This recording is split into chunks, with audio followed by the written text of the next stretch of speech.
you're an adult in the United States and you live and work and enjoy your life or not enjoy your life in the United States, you might be some of the top group of adults that exist in the United States that have experienced some level of stress.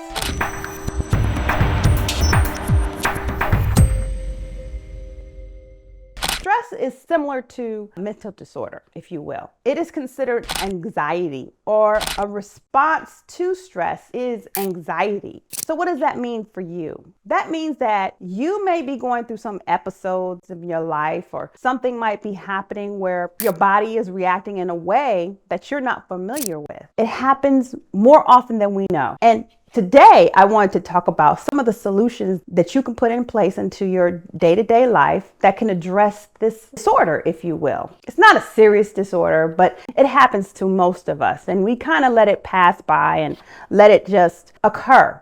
What I want to kind of bring up to you all is that we don't have to let this type of stress just happen in our lives and not do something about it. It's a very controllable, very manageable state that can be changed with a matter of simple steps or simple decisions from your day-to-day life. Stress is a big thing that we all deal with. I know I had many situations in my life where stress has impacted my decision making. It has impacted my daily life, how I move, how I talk to people, how I interact. And it can ultimately impact your career choices, your success approach in your job, and anything that you do. So let's not fall into the trap that we often do as adults and allow this to go by and say, oh, I'll deal with it tomorrow. I want to give you some top 3 steps or strategies to help you deal with that and to avoid it. So what is it anyway? Anxiety. Anxiety can mean a lot of things, of course, and I'm not here to give a lecture about anxiety, but I'm here to tell you that it is a simple reaction or fear, something that may or may not occur. Can you imagine if this is something that may or may not happen? That means that it's not guaranteed, but we are still investing in this thing that might occur. So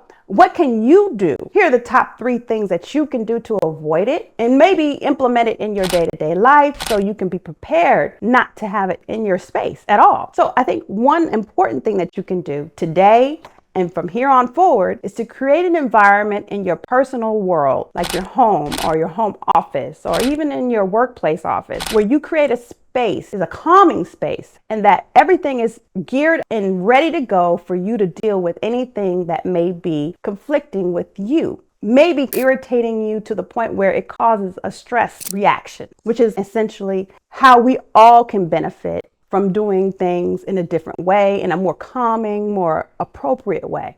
Doing this will create so many huge benefits, meaning that you're taking out things that distract you from what you're trying to accomplish. It takes things out your way and sweeps it out your path so you can do great things. So this is a very important one. So that's why I made it number 1. So you create an environment that makes you or allows you to focus on what is important. Another step that I would say is to prepare for the worst. And that's kind of similar to number 1, but preparing for the worst means that you're actually predicting what may go wrong. And if it does go this way, if something occurs that may cause you some level of distress or stress, then you will be thrown off your path. So make sure that you're preparing for that, and make sure that your decision making is geared towards, okay, if this, in the worst case scenario, if I do this, and this will occur. So for instance, preparing for the worst, it's getting up and making a schedule, saying that my schedule should go this way. But what happens if your kid has a call from school or something? Parent-teacher conference is going awry, or something is happening that didn't go according to plan. What are you going to do? How are you going to switch up? Were you prepared? You said, okay, I'm going to pass off a task so I can deal with this emergency. So preparing for the worst, it can be applied in different ways and different measures, but make sure that it's already set into your thinking so you can move forward with grace. And on the last one, number 3, I think reflect on great moments helps you deal with a lot of anxiety. This is a good one because I think we oftentimes, especially as working adults or people who are trying to pursue their goals, forget the great moments. I think it's easy for some of us working professionals to always look at what we've failed to do or some of our shortcomings or what choices we could have made different. But if we reflect on the good things that we do, if we reflect on the things that we did well in the past,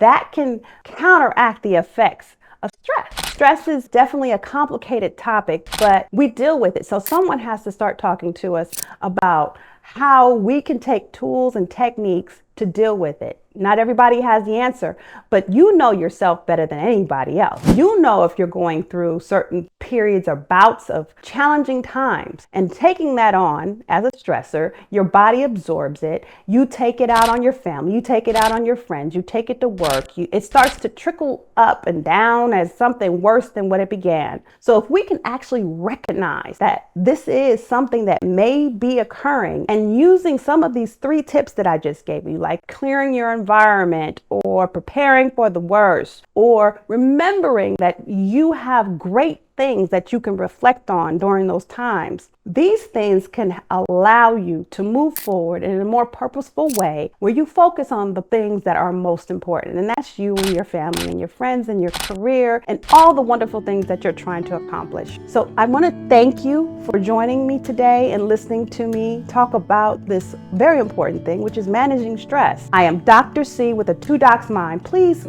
visit our channel very often to look for new content. I encourage you to check in on us because we always have updated content. We have something new happening all the time. Like, comment, subscribe, and we look forward to hearing from you. If you have any questions and you would like to email us as well, we'll take your comments and we'll respond in another video. See you next time.